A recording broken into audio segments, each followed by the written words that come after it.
प्रभु राम देव भगवान अल्लाह खुदा ईश आदि नाम एक ही शक्ति के हैं। वो कैसा है, कहां है, कैसे मिलता है, किसने देखा है?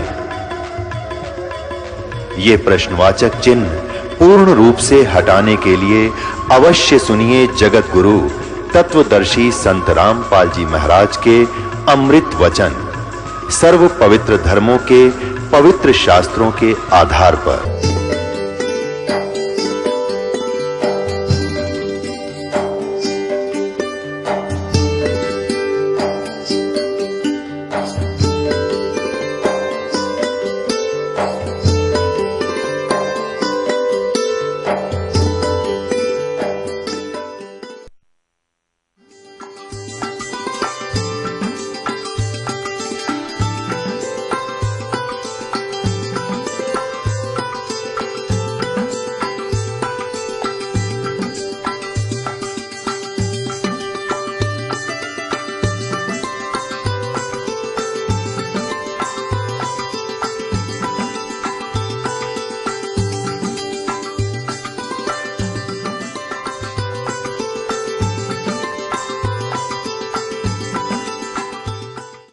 बोलो सतगुरुदेव की जय। बंदी छोड़ कबीर परमेश्वर जी की जय। बंदी छोड़ गरीबदास जी महाराज जी की जय। स्वामी राम देवानंद जी गुरु महाराज जी की जय।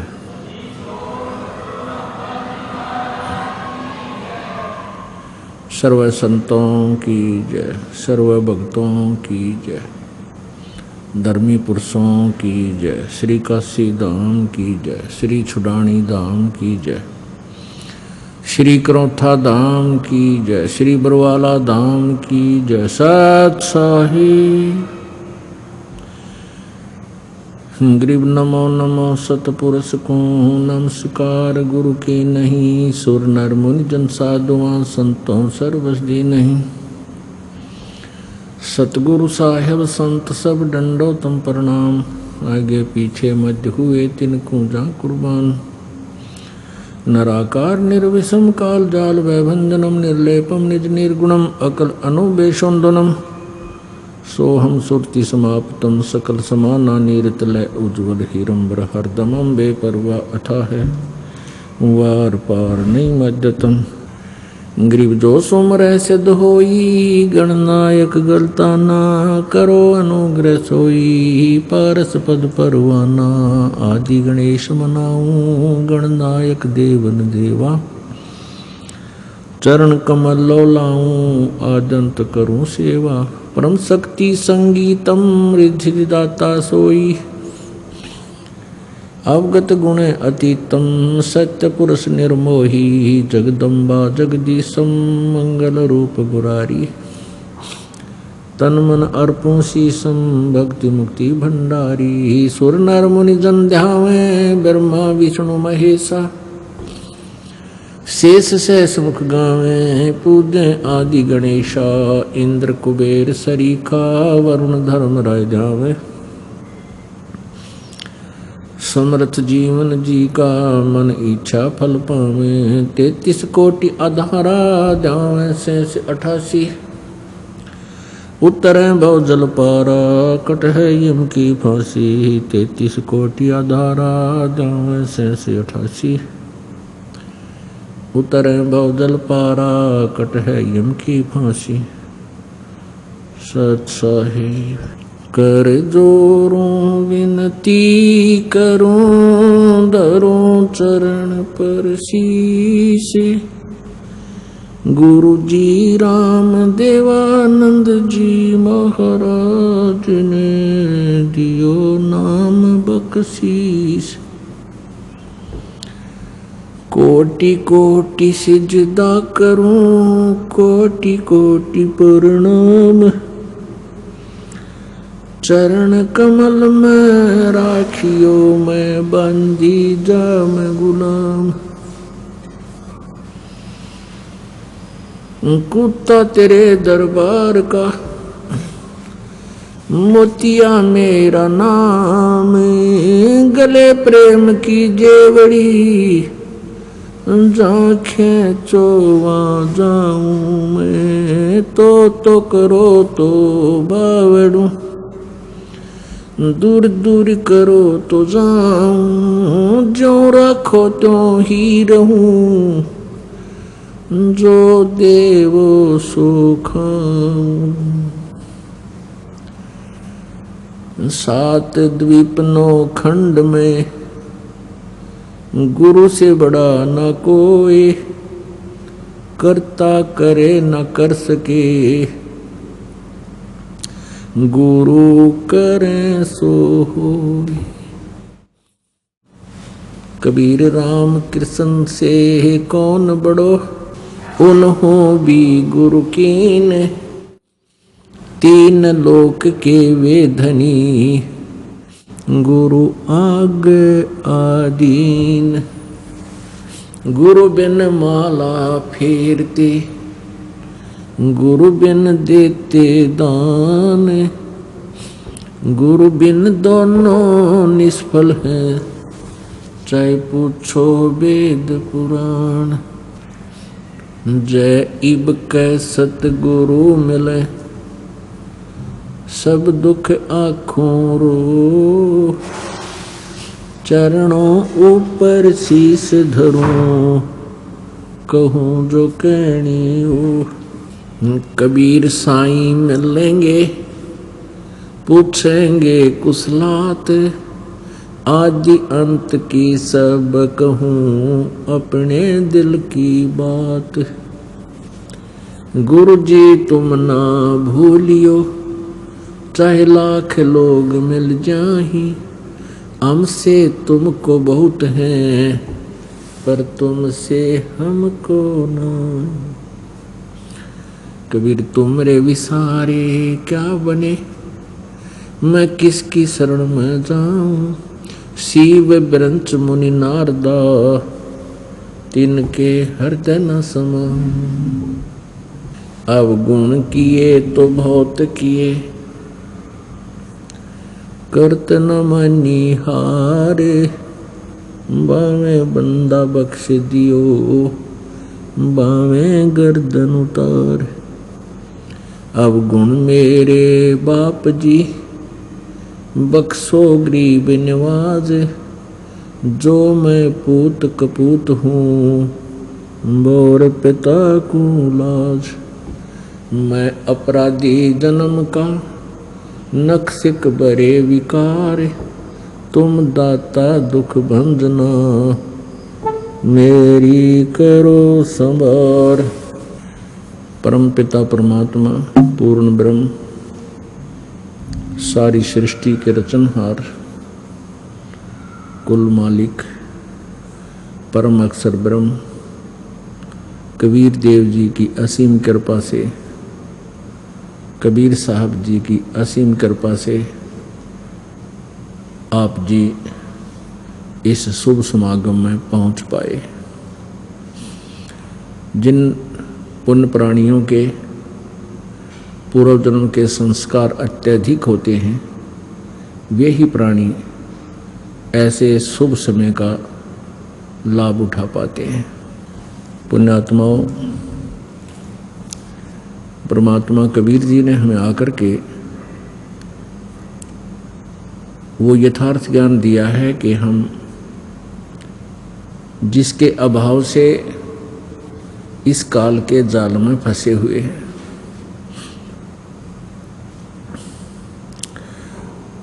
और उस ज्ञान को हम बार बार सुनेंगे, सुनकर उसके ऊपर फिर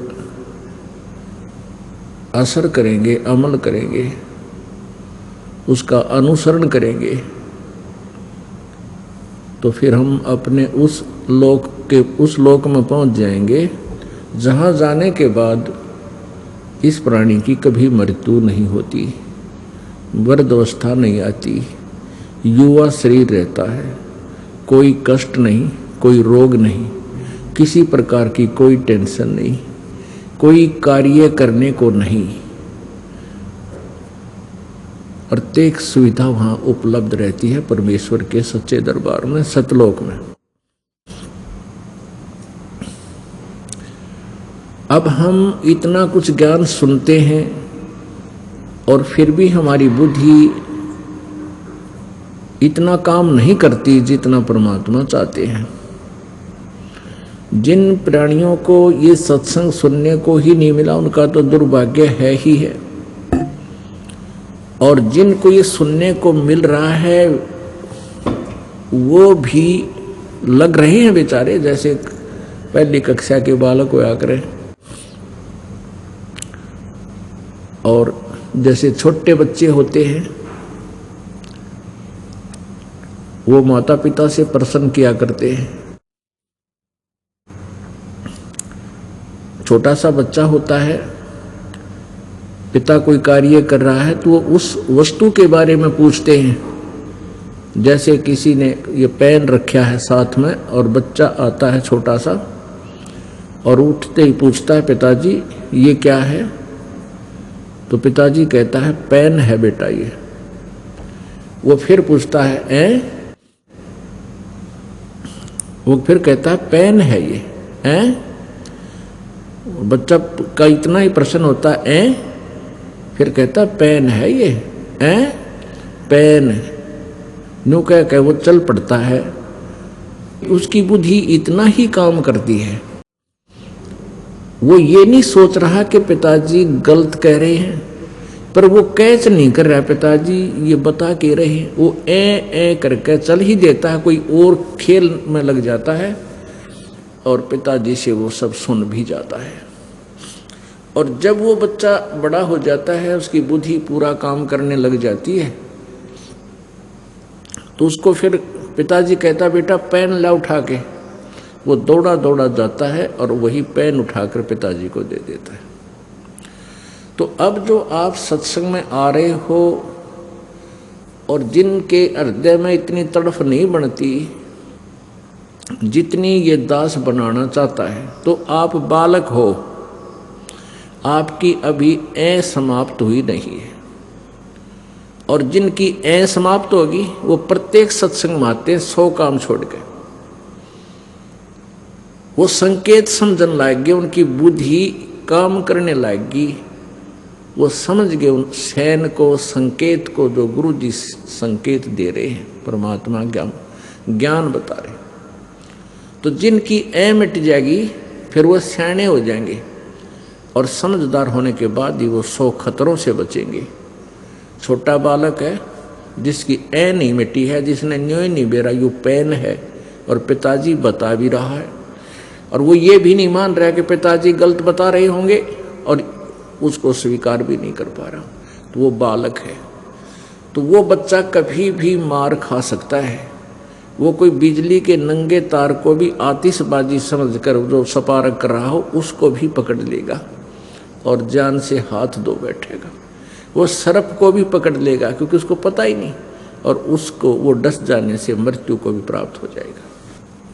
तो ये दास ये देख रहा है कि जिनकी मिट गई वह नहीं चूकते, 100 काम छोड़ कर आते हैं, और उन कामों को फिर परमात्मा किया करता है। जिस कार्य को हम नहीं कर पा रहे तब हम परमात्मा के लिए चलते हैं, और परमात्मा हमारे कार्य कब करता है?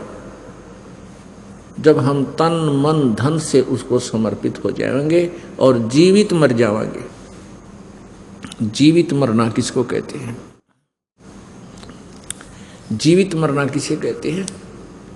जैसे आप जिस सत्संग में आ रहे हो, आपके मन में 100 कल्पनाएं उठती हैं जो दूर देश से आते हैं, भाई कहीं इस कार्य में ये नुकसान ना हो जाए, ये कार्य ना बिगड़ जाए मेरा। तो उनको परमात्मा संकेत करते हैं कि ये देखो, एक व्यक्ति किसी कामवश चंडीगढ़ गया नाइट सर्विस से, और वापस आना था, किसी विशेष काम था घर पे, उसको रात को ही वापस पहुंचना था। कितना इम्पोर्टेंट वर्क होगा, कितना अनिवार्य कार्य होगा जिसके लिए रातों रात गया, फिर वापस आ रहा था, और रास्ते में पानीपत के पास एक्सीडेंट दुर्घटना में उसकी मृत्यु होगी। अब वो भी ना रहा यार, इम्पोर्टेंट काम भी बिगड़ गया। आप ये सोचोगे, विचार करोगे, परमात्मा कहते हैं ये बातें कहन सुन की ना है, ये कर पाड़न की है, इनके ऊपर अमल करना है। आप जी ने मैंने कह दिया, इस दास ने सुना दिया, आपने सुन लिया, आपने कहा बहुत अच्छा ज्ञान सुना। अरे सर हुआ नहीं, फिर तो वह एक ही बात है, तोता वो तोते वाली बात है। तो एक कोई तोता बेचने वाला पिंजरे में तोता लिए जाओ था। एक व्यक्ति बड़ा धार्मिक था, उसने सोचा भाई तोते की आयु बहुत लंबी होती है और ये जंगल में सैर सपट्टे करने वाला जीव सारी उम्र इस कैद में रहेगा। उसने दया करके न सोची इसको लेकर पिंजरे में, इसको मोल लेकर के और छोड़ दूंगा जंगल में। उसने उस तोता बेचने वाले से कहा भाई इस तोते की कितने कीमत है? बेचने वाले ने कहा 5 रुपये पिंजरे समेत। उसने 5 रुपये अदा करके और वो पिंजरे समेत तोता ले लिया। उस तोते को पढ़ाया, समझाया और पूछा बेटा तू कैसे फंस गया इस शिकारी के जाल में? उसने तोते ने बताया कि गुरुजी मैं इसने वहाँ दाने डाले, जाल बिछा रखा था, हमने जाल देखा नहीं, दिखाई नहीं दे रहा था, हमने दाने दाने दिखे थे और हम दाने खाने के लिए वहाँ गए, इसने जाल में फंसा लिए। तो गुरुजी ने कहा बेटा आगे से तुम ऐसे कोई दाने को डाल रहा हो, जाल बिछा रखा हो तो उसमें दाने मत खाइयो कि वो दाने तुम्हें सदा सुखी कर देंगे। तुम जंगल में घूमने वाले हो, इधर उधर खा के अपना पेट भर लेना तो तुम फंसोगे नहीं। अकान जी सही बात है। तो उसने वो सेंटेंस, वो पूरा जो है ना श्लोक गोट लिया, तोते को रटवा दिया। शिकारी आवेगा, दाने डालेगा, जाल बिछावेगा, हम दाने नहीं खाएंगे तो हम जाल में नहीं फंसेंगे।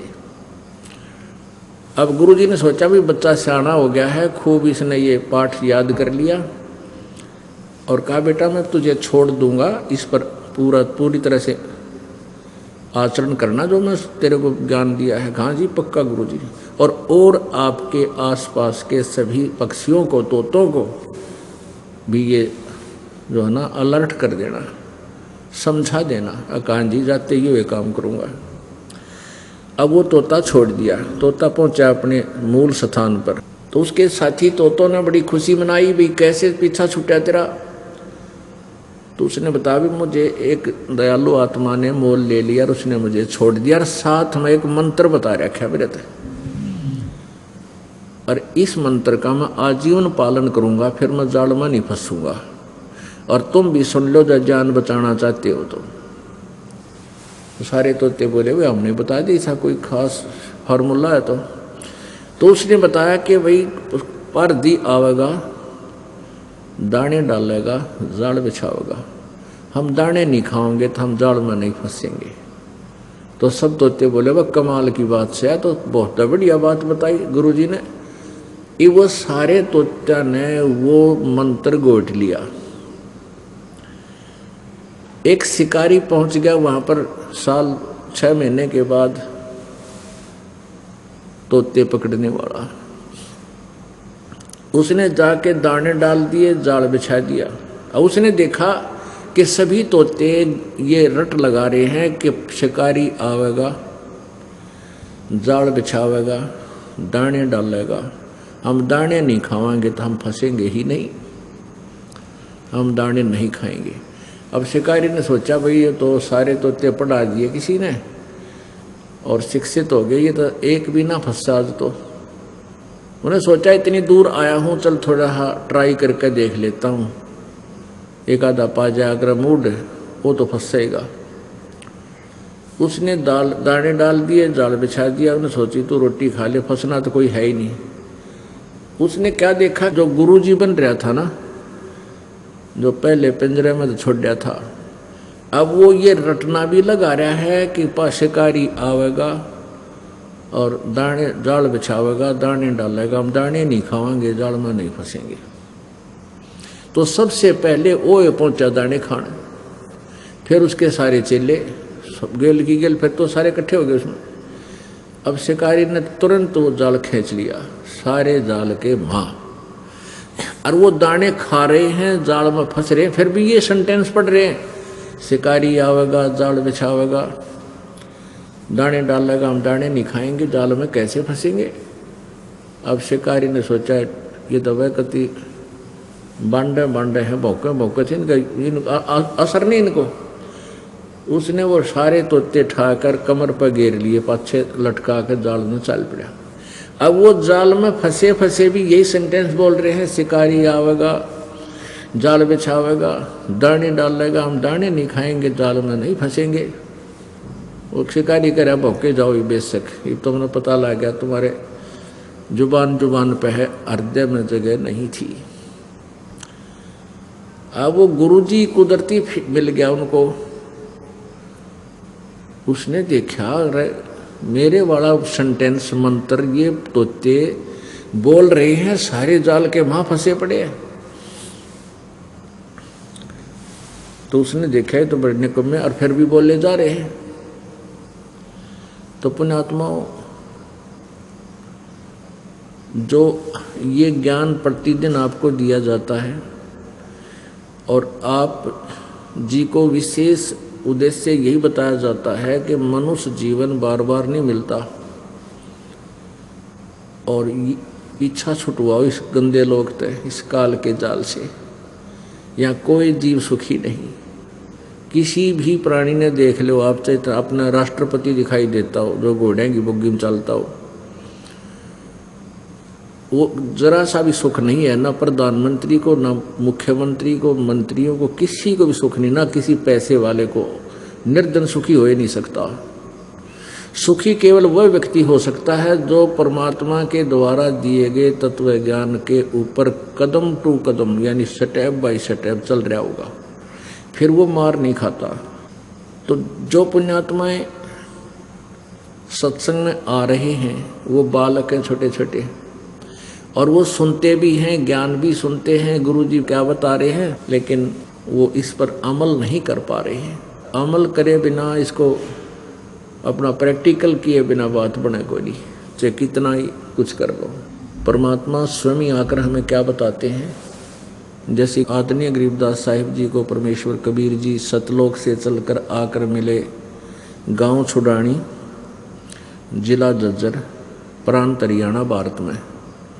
वो परमात्मा सतलोक से चलकर आए और अपनी प्यारी आत्मा गरीबदास जी जब 10 वर्ष के थे, गौओं के पाली गए हुए थे, चराह रहे थे उनको, ये ग्वाले थे, तो खेतों में आकर मिले थे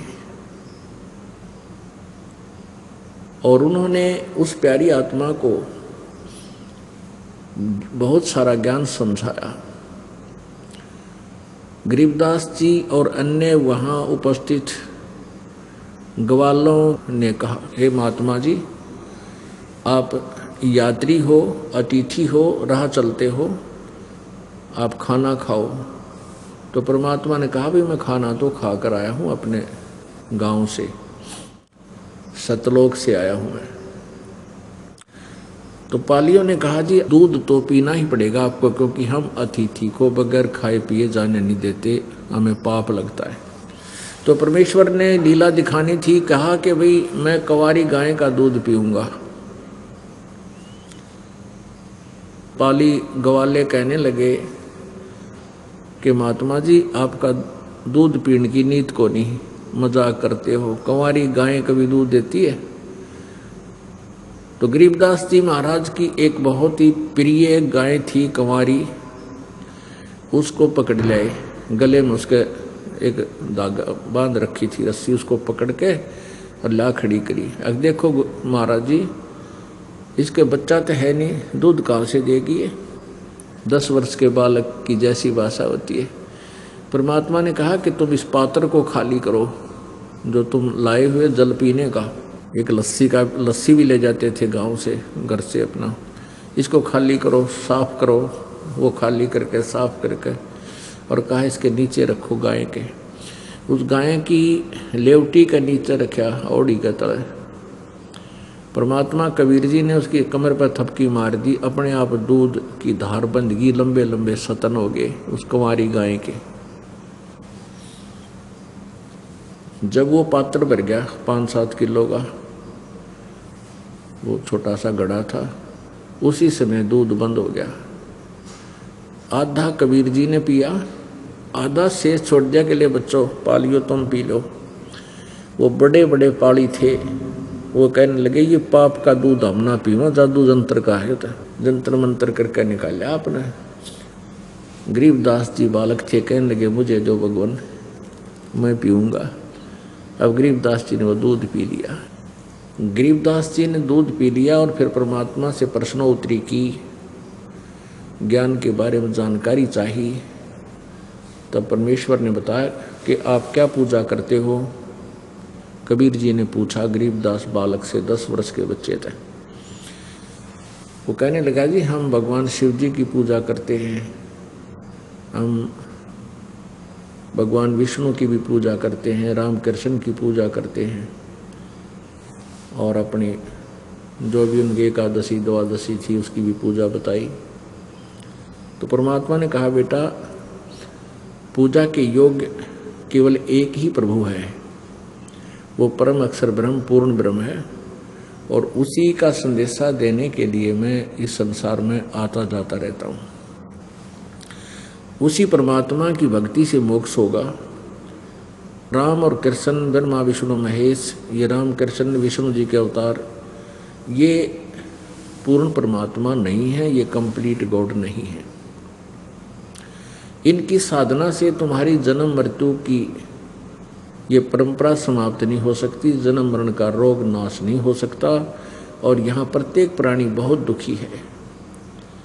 ये गायें हैं और पशु पक्षी अन्य हैं, ये भी कभी मनुष्य थे। आज देखो ये गर्मी सर्दी इनको कितना दुखी कर रही है। किसी का चीचड़ लग रहे हैं, किसी का जोक चपटकी, किसी को कोई तकलीफ है बोल कर बता नहीं पा रहा है। यानी ऐसा मार्ग में ज्ञान दिया परमात्मा ने, वो गरीबदास बच्चे की आत्मा एकदम पिघलेगी, मेल्ट होगी कि हे भगवान है तो ये दुख, क्या हम भी फिर ये पशु बनाएंगे? कहाँ बेटा, वो बनेंगे जो भक्ति नहीं करते। कि वो बच्चा कहता है जी भक्ति तो हम करते हैं, भगवान राम की जय बोलना, कृष्ण जी की जय बोलना, कोई मिला उसको राम राम कहते हैं। परमात्मा ने कहा बेटा ये राम और कृष्ण ये कंप्लीट गॉड नहीं है, इनसे ये दुख मिट नहीं सकता, इनका अपना भी नहीं मिटा हुआ, ये भी अपने कर्म के दंड को भोगते रहते हैं, और इनकी जन्म मृत्यु होती है। ये अविनाशी परमात्मा नहीं है, एक अविनाशी परमात्मा और है, और उसी का संदेशा देने के लिए मैं आया हूँ।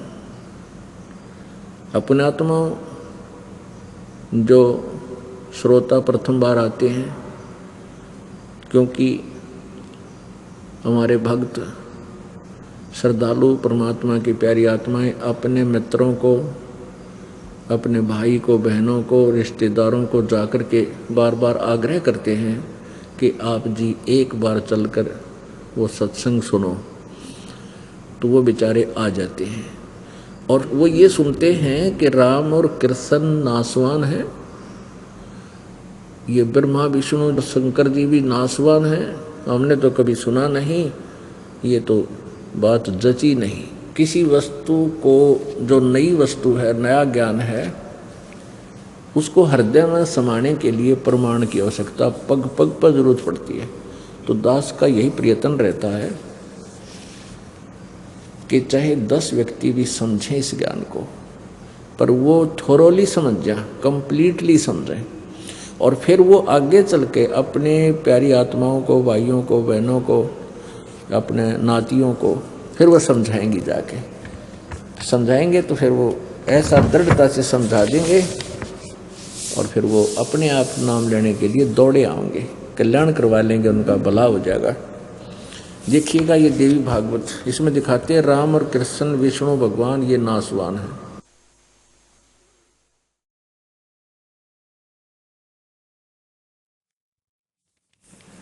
संक्षिप्त देवी भागवत, सचित्र मोटा टाइप, संपादक हनुमान प्रसाद पोदार, चिमनलाल गोस्वामी। ये कहाँ से प्रकाशित है? गीता प्रेस गोरखपुर से।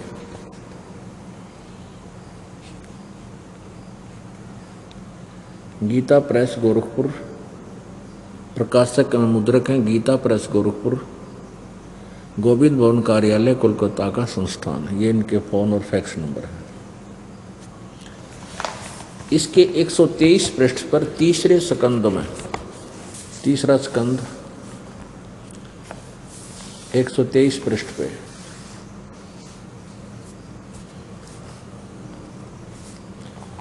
तुम शुद्ध स्वरूपा हो, यह सारा संसार तुम्ही से उद्भासित हो रहा है। विष्णु जी अपनी माता दुर्गा की महिमा स्तुति कर रहे हैं। तुम शुद्ध स्वरूपा हो, यह सारा संसार तुम्ही से उद्भासित हो रहा है। मैं ब्रह्मा और शंकर हम सब तुम्हारी कृपा से विद्यमान हैं। हमारा आविर्भाव अर्थात जन्म और तिरोभाव अर्थात मृत्यु हुआ करता है। हमारा तो जन्म और मृत्यु हुआ करता है, केवल तुम ही नित्य हो, जगत जननी हो, प्रकृति और सनातनी देवी हो। ये प्रकृति शब्द याद रखना कि दुर्गा को कहते हैं। भगवान शंकर बोले, देवी यदि महाभाग विष्णु तुम्ही से प्रकट हुए हैं, विष्णु जी का जन्म भी आपसे हुआ है, तो उनके बाद उत्पन्न होने वाले ब्रह्मा भी तुम्हारे ही बालक हुए। फिर मैं तमोगुणी लीला करने वाला शंकर क्या तुम्हारी संतान नहीं हुआ? अर्थात मुझे भी उत्पन्न करने वाली तुम ही हो। शिवे संपूर्ण संसार की सृष्टि करने में तुम बड़ी चतुर हो। नीचे देखो, इस संसार की सृष्टि सचिथी और संहार में तुम्हारे गुण सदा समर्थ हैं। उन्हीं तीनों गुणों से उत्पन्न हम ब्रह्मा विष्णु एवं शंकर नियमानुसार कार्य में तत्पर रहते हैं।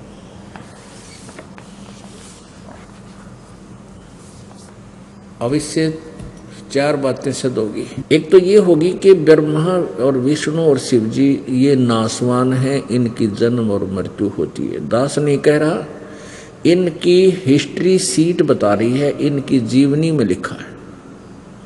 दास तो पढ़कर सुना रहा है। और जो हमारे पवित्र हिंदू धर्म के गुरुजी थे, जो केवल भाषा संस्कृत अवश्य जानते थे, तत्व ज्ञान से अपरिचित थे, वो इनके इतिहास को समझ नहीं सके। ये दंत कथा लोक वेद सुनाते रहे। ब्रह्मा विष्णु महेश अजरो अमर हैं, इनके कोई माता पिता नहीं है, ये सर्वेश्वर हैं, सभी ब्रह्मांडों के कुल मालिक हैं, इनका जन्म मृत्यु नहीं होता। और इनकी जीवनी में लिखा है, जीवन चरित्र में लिखा है, इनकी पवित्र कहानी में लिखा है, कथा में लिखा है कि ये नासवान है, इनकी जन्म मृत्यु होती है। दुर्गा इनकी माता है। और ज्योति निरंजन जिसको ब्रह्म बोलते हैं, इसको क्षर पुरुष भी कहते हैं, ज्योत स्वरूपी निरंजन, और यही काल भी कहलाता है। ये ब्रह्मा विष्णु महेश जी का पिता है। और इस ब्रह्म को श्राप लगा हुआ है 1,00,000 मानव शरीरधारी प्राणियों के सूक्ष्म शरीर से गंध निकाल के, इनको तपस्या पर भून कर सूक्ष्म शरीर को, उसमें से वो मैल निकाल कर पीने और खाने का। इसके लिए इसने अपने तीनों पुत्रों को ड्यूटी दे रखी है और इनको तीनों को एक एक गुण युक्त कर रखा है। रजगुण युक्त ब्रह्मा जी, सतगुण युक्त विष्णु जी और तमगुण युक्त शंकर जी। तो इसमें ये चार बातें सिद्ध होगी, चार कंसेप्ट क्लियर हो गए कि ब्रह्मा विष्णु महेश नासवान है। एक तो ये, दूसरा ये हो गया कि दुर्गा इनकी जननी है, माता है, इससे इनका जन्म हुआ है। तीसरा ये हो गया कि ये रजगुण ब्रह्मा है, सतगुण विष्णु, तमगुण शिव जी। और चौथा ये है कि नियमानुसार कार्य करने में ही तत्पर रहते हैं। यानी कि हम किसी के भी भाग्य को, जो उसके भाग्य में लिखा है, पुण्य और पाप को घटा बढ़ा नहीं सकते। जो जितना जिसका संस्कार है उसको नियमित ही दे सकते हैं। आप पुण्य आत्माओं, गरीबदास साहिब जी ने जब परमेश्वर के मुख से ये बात सुनी, बालक था, कहने लगा, भगवान हमने तो यही सुना है कि ब्रह्मा विष्णु महेश के कोई माता पिता नहीं है और स्वर्ग से ऊपर कोई स्थान नहीं है। तो परमेश्वर ने बताया, बेटा स्वर्ग तो ऐसा है जैसे गर्मी के महीने में कोई धनी व्यक्ति 20,000 30,000 रुपये ले जा, आजकल तो 20-30 में भी काम ना चला, 50,000 60,000 ले जाने पड़ेंगे, और फिर चला जा कुल्लू और मनाली शिमला साइड में गर्मियों के महीने में, हरियाणा राजस्थान उत्तर प्रदेश मध्य प्रदेश, ये ऐसे जो गर्मी सर्दी जहाँ पर प्रत्येक सीजन में आती है ऋतु में, तो उनमें से एक व्यक्ति एक वर्ष जो कमाया उसमें कुछ ज़्यादा हो गया, कुछ धन लेकर के शिमला में या कुल्लू मनाली साइड में चला जाता है और वहाँ जा कर के होटल में कमरा किराए पर लेता है और महीने 20 दिन 2 महीने वहाँ सैर सपट्टा करके 1 लाख रुपया बर्बाद करके वो अपनी जेब से ख़त्म करके और फिर मुंह लटका के वापस आना पड़ता है उसी कर्म क्षेत्र में। वहाँ फिर सारा वर्ष कमाई करो, हो सकता है अगले वर्ष इतना पैसा ना बचे कि वो सैर सपट्टा करके आ सके, तो फिर उस गर्मी में वही तड़पता रहेगा। तो ऐसे ये स्वर्ग है। वेदों से शास्त्र अनुकूल साधना प्रारंभ होती है और वेदों अनुसार जो साधना करना है उसमें ओम नाम है और 5 यज्ञ। इस साधना से स्वर्ग महास्वर्ग तक प्राणी चला जाता है, ब्रह्मलोक तक भी पहुंच जाता है। गीता जी अध्याय नंबर 8 के श्लोक नंबर 16 में कहा है कि ब्रह्मलोक पर्यंत ये सभी लोग वहाँ गए हुए साधक जन्म और मृत्यु को प्राप्त होते रहते हैं, पुनर्वर्ती में है। वहाँ जाने के बाद भी पुनः जन्म लेने के लिए पृथ्वी पर आना पड़ता है, अपने पुण्यों को समाप्त करके कर्म भोगने के लिए फिर आना पड़ता है। फिर कभी मनुष्य जन्म मिले तो फिर पुण्य बने या ना बने तो फिर स्वर्ग से भी वंचित रह जाता है। इतना समझो ये स्वर्ग है जैसे होटल में जाकर 2 महीने रेस्ट कराया, अपनी पूंजी बर्बाद की, वापस आ गया। ऐसे ही अपने पुण्य होने पर स्वर्ग मिल जाता है, स्वर्ग में अपने पुण्य समाप्त करके खर्च खा के और फिर वापस पृथ्वी लोक पर की तो पशु बन जाता है, कभी पक्षी बन जाता है। ये अरहट का कुआ लोई यागल बन जा है सब कोई, और कीड़ी कुंजर और अवतारा हर हट डोर बंधे कई बारा। कीड़ी कुंजर हाथी से लेकर चींटी तक, और ये ब्रह्मा विष्णु महेश इनके अवतार धार का आया करते यहाँ पर। ये चतुर्भुजी भगवान कहाँ में हर हट डोर बंधे सब आवे। ये है खोखापुर का कुआ, इसमें पड़ा सो निश्चय हुआ। अब ब्रह्मा विष्णु महेश तक भी ऐसे ही चक्कर काट रहे हैं, ये भी इस काल के अरहट वाले कुएं में बंधे हुए हैं, इनका भी ऐसे ही चक्कर बंधा हुआ है। अब अरहट का कुआं कैसा होता है ये दिखाते हैं। ये देखिएगा,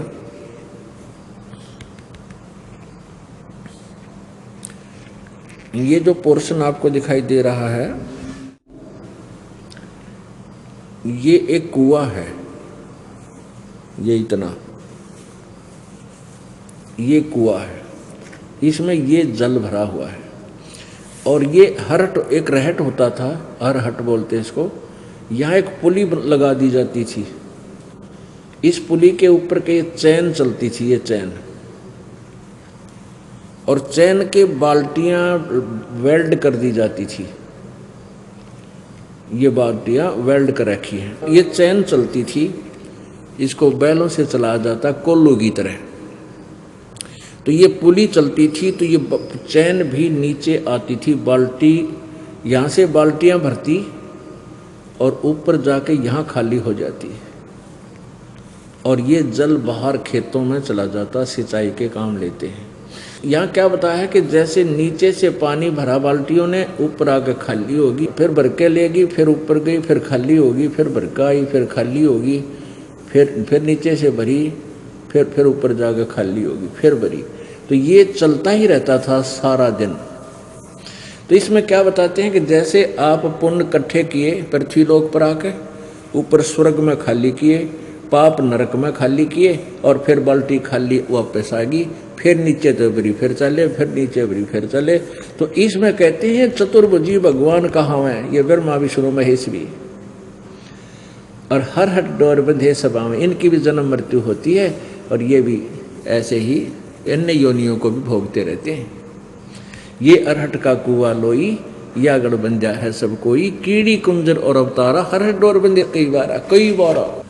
और परमात्मा क्या बताते, अमर करूं सतलोक पठाऊं, तात बंदी छोड़ कहाऊं। अब गरीबदास जी महाराज बालक थे छोटे से, और बच्चे के अच्छा और बुरा रंग जल्दी चढ़ा करे, और कुछ पुण्य आत्माएं होती हैं जिनको परमात्मा स्पेशल आकर मिलते हैं, और उनको अपने ज्ञान से, अपने यथार्थ भक्ति से परिचित कराया करते हैं। फिर वो पुण्यात्मा अपने अक्षेत्र में, जिस भी समाज में उत्पन्न है, अपनी लैंग्वेज में बोल बोल फिर वो परमात्मा के बारे में कलम तोड़ व्याख्या करता है, पूरी दृढ़ता के साथ व्याख्या करता है। ये लक्षण है उस पूर्ण ब्रह्म के, कि वो परमात्मा सतलोक से अपने निज धाम से गति करके आता है, और अपनी विशेष पुण्यात्माओं को, वर्णीय पुरुषों को, दृढ़ भक्तों को, सच्ची आत्माओं को, दृढ़ आत्माओं को, जो उनके विशेष भक्त हैं, उनको आकर मिलता है, फिर उनको ज्ञान बताता है। अब ये भी आपको प्रमाण देना पड़ेगा। देखिएगा, ऋग्वेद 9-10 मंडल अनुवाद करके इनका ये इकट्ठे जल्द किए हुए हैं, 9-10 मंडल। ये लिखा महर्षि दयानंद सरस्वती। ये कहाँ से प्रकाशित है?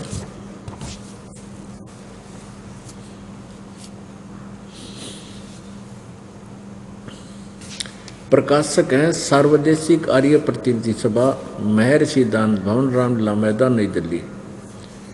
ये इनके फ़ोन और फैक्स नंबर है। यहाँ से ये हमने ख़रीदा है। और ये क्या लिखा है इन्होंने कि ऋग्वेद आर्य भाषा भाष्य, यानी अनुवाद करता कौन है? महर्षि दयानंद सरस्वती।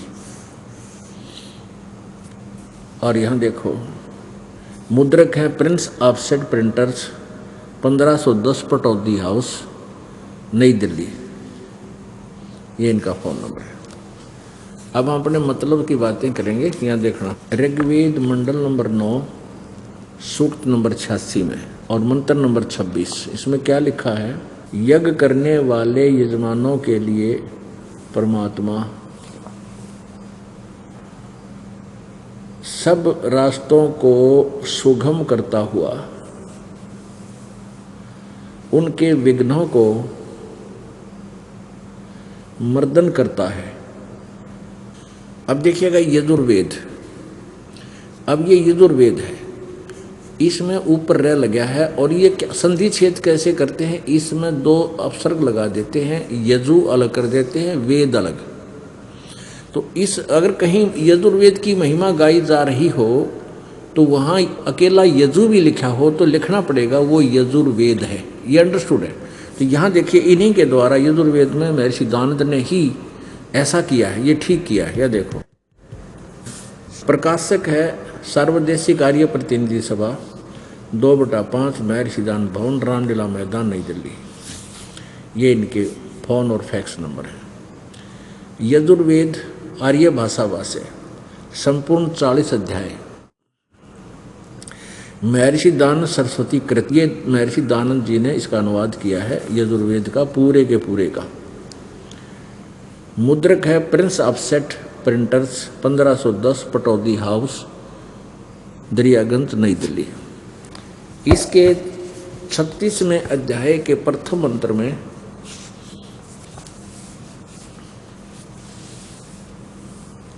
ये 60-30 हो जाए, 60-30 माने 6-30, 36 में अध्याय, और मंत्र नंबर ये 1 है। अथ 60-30 से अध्याय आरंभ है। इसके प्रथम मंत्र में ये यजु शब्द है, ये यजु शब्द है। इस यजु को यहाँ अनुवाद करते समय स्वामी जी ने, ए मनुष्य, जैसे मेरे आत्मा में प्राण और अपान ऊपर नीचे श्वास दृढ़ हो, मेरी वाणी मानस बल को प्राप्त हो उस वाणी और उन श्वासों के साथ मैं शरीर बल को प्राप्त हूँ, ऋग्वेद रूप वाणी को प्राप्त हूँ। आगे देखो, मनन करने वाले अंतःकरण के तुल, यहाँ यजु शब्द है, यजु, इसने यहाँ यजुर्वेद लिख दिया क्योंकि यहाँ उस यजुर्वेद के बारे में जानकारी है। वैश्विक ओनली यजु लिखा है तो ये यजुर्वेद है। तो अगर इस यजु का अर्थ लिख दे यहाँ यज्ञ स्तुतियों को प्राप्त हों, तो यज्ञों स्तुतियाँ हैं कहाँ, किसमें है वो गुण? वो यजुर्वेद नामक पुस्तक को लिखना पड़ेगा। यजु के स्थान पर यजुर्वेद इन्होंने ठीक लिखा, लेकिन यहाँ ये स्वामी जी विचलित है क्योंकि वो परमात्मा का नाम कुछ नहीं मानता। ये कबीर परमात्मा का नाम है, हम इसको कबीर देव कहने लगे। तो यहाँ देखिए, यहाँ भी ऋग्वेद मंडल नंबर 9 सूक्त 82 के मंत्र नंबर 2 में यहाँ लिखा है कबीर वेदस्या। कबीर ये ऊपर रे लिखा है, तो इस रे को यहाँ 2 अक्षर लगा दिए इन्होंने, ये कवि बना दिया, ये कवि। तो यहाँ कबीर देव लिखना पड़ेगा, जिसको ज्ञान है वो लिखेगा। इनको ज्ञान तो था ही नहीं कुछ भी इसको तो परमात्मा के बारे में, तो यहाँ कबीर देव लिखना चाहिए था। वो आप कबीर देव हैं, हे परमात्मन उपदेश करने की इच्छा से आप महापुरुषों को प्राप्त होते हो और आप अत्यंत गतिशील पदार्थ के समान, यानी बहुत तेज गति से आध्यात्मिक यज्ञ को, जहाँ धार्मिक क्रियाएं होती हैं, उन भक्तों के पास पहुँच जाते हैं, प्राप्त होते हैं। आप कबीर देव हैं, आप कबीर देव लिख दें। यहाँ पर कबीर ना लिखो, न शर्माव है, आप कबीर देव लिख दो। कबीर देव हैं, शुद्ध स्वरूप हैं, हमारे पापों को दूर करके हे सोम आप हमको सुख दें। अच्छा, अब तीसरे में लिखा है ऋग्वेद मंडल नंबर 9 सूक्त 82 के मंत्र 3 में लिखा है कि पवित्र यज्ञों में रक्षा से आप प्राप्त होते हैं, यानी आते हो वहाँ पर जहाँ सच्ची साधनाएं के जो अनुष्ठान होते हैं, और पृथ्वी लोकांतर में गति करते हुए, सर्वव्यापक नहीं, गति यानी वहाँ ऐसे चल कर लोकांतर में चलते हुए आप माने आप, सर्वव्यापक नहीं। इनकी थ्योरी गलत थी, इसलिए इन्होंने बीच में डंगा डाल लिया अपना। आप है माने आप स्वयं गतिशील होकर वहाँ से चल कर, अब सर्वव्यापक तो पहले था, जो इनकी बात मानना था, गतिशील की तो हो गया फिर वो, तो गति स्वयं गतिशील होकर विराजमान होते हैं। इससे हमने इतना ही लेना था कि वो परमात्मा सतलोक से चलकर आता है, दृढ़ भक्तों को मिलता है, और वो क्या करता है ये देखिएगा। उसका उद्देश्य क्या होता है आने का, कि इन भोली आत्माओं को जो काल के जाल में फंस के इतना कष्ट उठा रहे हैं, किसी की कोई दुर्गति हो रही है, किसी को कोई टेंशन है, सारा दिन रोटी का ही गुजारा ना होता, सारा जीवन बीत जाता है इन बेचारों का। जैसे चींटी ने देख ले, सारा दिन इधर उधर गोली हो ही रहे, कभी किसी पशु पक्षी के पैर के नीचे आकर मर जाती। ऐसे ही मनुष्य एक पेट के लिए मारो मार देख ले, कि तो किसी शहर में जाकर देख ले, बड़े से घुए नून जा रहे हैं लाखों की संख्या में, कोई कारों में, कोई मेट्रो में, कोई क्या दुनिया भाग रही है, फिर इधर भाग रही है, और रास्ते में कितना मर जाते हैं, हार्ट अटैक हो जाता है, या बीमारी हो जाती है, या कुछ और एक्सीडेंट में, और वो पेट पूरा ना होता है इनका, यहाँ इतने दुखी। अब पीछे पोलैंड के वो पूरा कैबिनेट, पोलैंड देश का पूरा कैबिनेट, जिसमें राष्ट्रपति भी, सारे मंत्री भी 1 सेकंड में खत्म हो गए, और वो भी रेल हो जहाँ थे, फिर ऐसे करेंगे, फिर ऐसा करेंगे, उनको ऐसे कर देंगे। करना था इस जीव ने, वो इनको पता ही नहीं करना क्या चाहिए। जो करना चाहिए वो तो इनको ज्ञान भी नहीं होता, और ज्ञान होता तो शास्त्र विरुद्ध होता, उससे साधना से कोई लाभ नहीं होता। इसलिए सभी भोली आत्मा नास्तिक होती जा रही है कि भगवान की भक्ति से कुछ नहीं मिलता, क्योंकि वो साधना हम गलत कर रहे हैं। जब हम साधना सही करेंगे तो क्यों ना मिलेगा। परमात्मा का विधान बता रहा है, पिछले इतिहास बता रहे हैं। अब देखो ऋग्वेद मंडल नंबर 9 सूक्त नंबर 20, इसके मंत्र नंबर 1 में यहाँ स्पष्ट लिखा है पर कबीर देव, ये कबीर देव है, स्पष्ट लिखा है कबीर देव वित्तीय अयो वारे भी अर्षित। यहाँ देखिए वह परमात्मा, इन्होंने क्या कर दिया, ये स्पष्ट लिखा है यहाँ पर कबीर देव है, इसको न्यो का न्यो लिख देते कबीर देव, यानी कबीर देव लिख दे, वो कबीर देव है, वह परमात्मा न्यो का न्यो लिख देते वो कबीर देव है। और अवय माने सबका रक्षक है, अवय माने का अर्थ होता है वैसे अविनाशी है, अवय चलो सबका रक्षक है, यही मान लेते हैं। और ये देव भी तो नहीं, तृप्ति के लिए, देव तो यहाँ जाना चाहिए था कबीर देव, ये कबीर साहब, कबीर भगवान तृप्ति के लिए, यानी विद्वानों की तृप्ति के लिए ज्ञान को देता है, यानी वो परमात्मा तृप्ति के लिए ज्ञान को देता है, वहाँ से चलकर आता है वो कबीर देव, ज्ञान देता है। और सावहान यानी सहनशील है, और संपूर्ण दुष्टों को संग्रामों में त्रिकृष्ट करने वाला है। परमात्मा का उद्देश्य क्या होता है यहाँ आने के लिए, कि वो ज्ञान देने के लिए, यथार्थ ज्ञान बताने के लिए अपनी प्यारी आत्माओं को आकर मिलता है। फिर वो पुण्यात्मा उस परमात्मा के तत्व ज्ञान से परिचित होकर के और पूरे विश्व में, यानी अपने पूरे क्षेत्र में उस तत्व ज्ञान का ढोल बजाते हैं। पुण्यात्माओं आज से लगभग 600 वर्ष पहले सन 1398 में परमेश्वर कबीर जी, कबीर साहब, कबीर देव उनका ओरिजिनल नाम है, बाकी तो परम अक्षर ब्रह्म, अविनाशी प्रभु, ये उपमात्मक नाम है। जैसे देश के प्रधानमंत्री जी का शरीर का नाम तो कुछ और होता है, और प्रधानमंत्री कहो, उनको प्राइम मिनिस्टर कहो, ये उनके उपमात्मक पदवी के नाम है। तो ऐसे उस परमात्मा का वास्तविक नाम है कबीर देव। हम उसको कबीर साहब कहने लगे, कबीर देव को कबीर साहब, देव माने परमेश्वर। तो वो परमात्मा आए थे 600 वर्ष पहले, उन्होंने ये लीला की थी, और बीच बीच में भी जब चाहे वो आते हैं, अपनी प्यारी आत्माओं को आकर मिलते हैं, उनको ज्ञान देते हैं। तो उन्हीं में से एक श्रेष्ठ आत्मा, महान आत्मा, पुण्य आत्मा आदरणीय गरीबदास साहिब जी, गांव छुडानी, जिला झज्जर, प्रांत हरियाणा, भारतवर्ष में हुए हैं, जिनको परमेश्वर आकर मिले थे। जो आज वेदों में उस परमेश्वर की महिमा ज्यों की त्यों लिखी है, वो ऐसी लीला करता है, उसको पहचानने का ये तरीका है। और परमेश्वर जब आए थे 600 वर्ष पहले, वो अपनी प्यारी आत्मा धर्मदास जी को मिले थे। आदरणीय धर्मदास जी साहब को बताए थे कि धर्मदास, ये वेद मेरा ही भेद है, इन चारों वेदों में मेरा ही भेद है, मेरी जानकारी है, पर इन चारों वेदों में वर्णित विधि से मैं प्राप्त नहीं हो सकता, यानी मेरी प्राप्ति नहीं हो सकती। प्राप्ति मीन सतलोक नहीं जा सकते, जन्म मृत्यु का छुटकारा नहीं हो सकता। परमेश्वर कबीर जी ने कहा था कि वेद मेरा भेद है,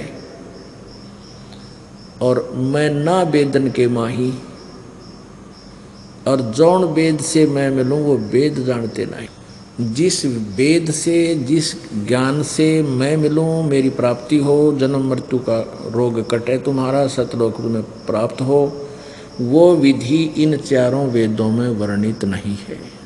बाकी शेष महिमा मेरी ही वेद गा रहे हैं।